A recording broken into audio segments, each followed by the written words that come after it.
ಕೈನಲ್ಲಿ ಸಂಚಲನ ಸೃಷ್ಟಿಸಿದ ವೈರಾಗ್ಯದ ಮಾತು. ಸಿಎಂ ಬಳಿಕ ಸತೀಶ್ ಜಾರಕಿಹೊಳಿ ಸ್ಟೇಟ್ಮೆಂಟ್ ನೀಡಿದ್ದಾರೆ. ಕೈನಲ್ಲಿ ಸಂಚಲನ ಸೃಷ್ಟಿಸಿದೆ ಈ ವೈರಾಗ್ಯದ ಮಾತು. ಸತೀಶ್ ಜಾರಕಿಹೊಳಿ ಸ್ಟೇಟ್ಮೆಂಟ್ ಅನ್ನ ನೀಡಿದ್ದಾರೆ. ಸಿಎಂ ಬಳಿಕ ಸತೀಶ್ ಜಾರಕಿಹೊಳಿಯವರು ಸ್ಟೇಟ್ಮೆಂಟ್ ನೀಡಿದ್ದಾರೆ. ಸಿದ್ದರಾಮಯ್ಯ ಬಳಿಕ ಸಿಎಂ ಆಪ್ತರ ವೈರಾಗ್ಯದ ಮಾತು ಸಾಕಷ್ಟು ಸಂಚಲನವನ್ನ ಉಂಟು ಮಾಡಿದೆ. ಅಧಿಕಾರ ಬಿಡಬೇಕಲ್ವಾ ಎಂದ ಸತೀಶ್ ಜಾರಕಿಹೊಳಿ, ಒಂದೇ ಪಕ್ಷದಲ್ಲಿದ್ದೇವೆ, ಒಂದೇ ದಾರಿಯಲ್ಲೂ ಇದ್ದೇವೆ. ಸಿಎಂ ಸಿದ್ದರಾಮಯ್ಯ ಮಾತನಾಡಿದ್ದು ಸರಿ ಇದೆ. ಯಾರಿಗೂ ಅಧಿಕಾರ ಶಾಶ್ವತವಲ್ಲ ಎಂದ ಸಚಿವ ಸತೀಶ್ ಜಾರಕಿಹೊಳಿ, 30 ತಿಂಗಳ ನಂತರವಾದರೂ ಅಧಿಕಾರ ಬಿಡಬಹುದು, ಇಲ್ಲದಿದ್ರೆ ಮೊದಲೇ ಅಧಿಕಾರವನ್ನು ಕೂಡ ಬಿಡಬಹುದು. ಅಧಿಕಾರ ಯಾರಿಗೂ ಶಾಶ್ವತವಲ್ಲ ಅಂತ ಸಿಎಂ ನಿನ್ನೆ ಅದು ಕರೆಕ್ಟ್. ಅದು ಒಂದೇ ಪಕ್ಷದಲ್ಲಿದ್ದೀವಿ, ಒಂದೇ ದಾರಿಯಲ್ಲಿ ಹೋಗುತ್ತನಾಗ ಇದೆಲ್ಲ ಸ್ವಾಭಾವಿಕ. ಯಾರಿಗೂ ಶಾಶ್ವತ ಅಲ್ಲ ಮಾನಸಿಕವಾಗಿ ಅಂತ ಹೇಳೋಕ್ಕಾಗಲ್ಲ. 30 ತಿಂಗಳ ನಂತರ ಬಿಡ್ಬೋದು, ಮೊದಲನ್ನು ಬಿಡ್ಬೋದು. ಮಾನಸಿಕ ಅಂತ ಹೇಳೋಕ್ಕೆ ಆಗೋಲ್ಲ. ಬಿಡೋದಂತಿ ಪಕ್ಕ ಯಾವಾಗಾರು ಒಂದು ಬಿಡಲೇಬೇಕು. 30 ತಿಂಗಳ ಅಂತ ಬಿಡಬೇಕು, ಹಾಗೇನು ಇನ್ನೊಂದು ಸರಿ ಯಾರು ಬಿಡಲೇಬೇಕು, ಯಾವಾಗ ಬಿಡಲೇಬೇಕು, ಅದೇನು ಪ್ರಶ್ನೆ ಇಲ್ಲ. ಈ ಅವಧಿಗೂ ಬಿಡ್ಬೋದು. ಅದೇನೆಲ್ಲ ಇದ್ರೆ ಹೈಕಮಾಂಡ್ ಮೇಲೆ ಅವಲಂಬನೆ ಅಷ್ಟೇ.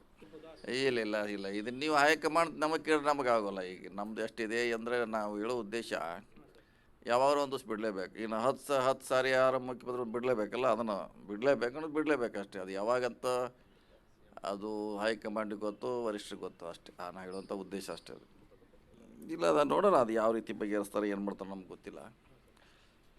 ಪಕ್ಷದಲ್ಲಿ ಒಳ್ಳೆಯ ವಾತಾವರಣ ಇರಬೇಕು ಅನ್ನೋದು ಬಯಸ್ತಾರೆ ಎಲ್ಲ ಕಾರ್ಯಕರ್ತರು, ಶಾಸಕರು. ಸೊ ನೋಡೋಣ ಅಷ್ಟೇ. ಅದು ಕರೆಕ್ಟ್. ಅದು ಒಂದೇ ಪಕ್ಷದಲ್ಲಿದ್ದೀವಿ, ಒಂದೇ ದಾರಿಯಲ್ಲಿ ಹೋಗುತ್ತನಾಗ ಇದೆಲ್ಲ ಸ್ವಾಭಾವಿಕ.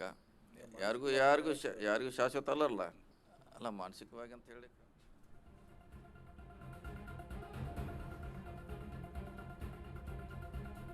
ಬ್ರೇಕ್ಫಾಸ್ಟ್ ಸಭೆ ಮುಗಿಯುತ್ತಿದ್ದಂತೆ ದಿಲ್ಲಿ ಟೂರ್ ದೆಹಲಿಗೆ ತೆರಳುತ್ತಿರುವ ಡಿಸಿಎಂ ಡಿಕೆ ಶಿವಕುಮಾರ್ ಅವರು ಮಧ್ಯಾಹ್ನ 3 ಗಂಟೆಗೆ ದೆಹಲಿಗೆ ಪ್ರಯಾಣ ಬೆಳೆಸಲಿದ್ದಾರೆ. ಕುತೂಹಲ ಕೆರಳಿಸಿದೆ ಡಿಕೆ ಶಿವಕುಮಾರ್ ಅವರ ಈ ನಡೆ. ಹೈಕಮಾಂಡ್ ನಾಯಕರ ಭೇಟಿಯಾಗ್ತಾರಾ ಡಿಕೆ ಶಿವಕುಮಾರ್ ಅವರು? ಮಧ್ಯಾಹ್ನ 3 ಗಂಟೆಗೆ ಡಿಕೆಶಿ ಅವರು ದೆಹಲಿಗೆ ಪ್ರಯಾಣ ಬೆಳೆಸುತ್ತಿದ್ದಾರೆ.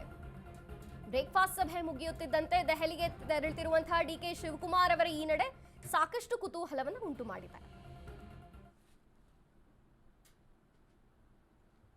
ಬ್ರೇಕ್ಫಾಸ್ಟ್ ಸಭೆ ಮುಗಿಯುತ್ತಿದ್ದಂತೆ ಸಿಎಂ ಡಿಕೆ ಶಿವಕುಮಾರ್ ಅವರು ದೆಹಲಿಗೆ ಪ್ರಯಾಣ ಬೆಳೆಸುತ್ತಿದ್ದಾರೆ. ಹಾಗಾದ್ರೆ ಹೈಕಮಾಂಡ್ ನಾಯಕರ ಜೊತೆ ಚರ್ಚೆ ಮಾಡ್ತಾರಾ ಡಿಸಿಎಂ? ಬ್ರೇಕ್ಫಾಸ್ಟ್ ಸಭೆ ಮುಗಿಯುತ್ತಿದ್ದಂತೆ ಡೆಲ್ಲಿ ಟೂರ್ ಯಾಕೆ ಕೈಗೊಂಡ್ರು ದೆಹಲಿಗೆ ತೆರಳುತ್ತಿರುವಂತಹ ಡಿಸಿಎಂ ಡಿಕೆ ಶಿವಕುಮಾರ್ ಅವರು?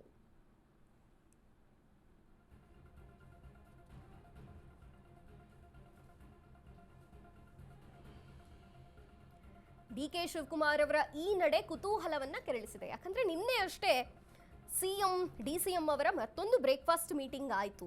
ಇದಾದ ಮೇಲೆ ಇಬ್ಬರೂ ಕೂಡ ಒಗ್ಗಟ್ಟಿನ ಮಂತ್ರವನ್ನ ಜಪಿಸಿದ್ರು. ನಮ್ಮ ಮಧ್ಯೆ ಯಾವುದೇ ಗೊಂದಲ ಇಲ್ಲ, ನಾವು ಬ್ರದರ್ಸ್ ಇದ್ದಂತೆ, ಹೈಕಮಾಂಡ್ ಹೇಗೆ ಹೇಳುತ್ತೋ, ಏನು ಸೂಚನೆ ಕೊಡುತ್ತೋ ಅದರ ರೀತಿ ನಾವು ನಡೆದುಕೊಳ್ತೇವೆ, ನಮ್ಮ ಮಧ್ಯೆ ಯಾವುದೇ ಭಿನ್ನಾಭಿಪ್ರಾಯಗಳಿಲ್ಲ, ನಾವು ಒಗ್ಗಟ್ಟಿನಲ್ಲೇ ಇದ್ದೇವೆ ಅಂತ ಡಿಸಿಎಂ ಇಬ್ಬರೂ ಜಂಟಿ ಸಭೆ ಮಾಡಿ ಹೇಳಿಕೆಯನ್ನ ಕೊಟ್ಟಿದ್ರು. ಆದ್ರೆ ಈಗ ಮಧ್ಯಾಹ್ನ 3 ಗಂಟೆಗೆ ಡಿಸಿಎಂ ಡಿಕೆ ಶಿವಕುಮಾರ್ ಅವರು ದೆಹಲಿಗೆ ಹೋಗ್ತಿರುವಂತಹ ಕಾರಣ ಏನು?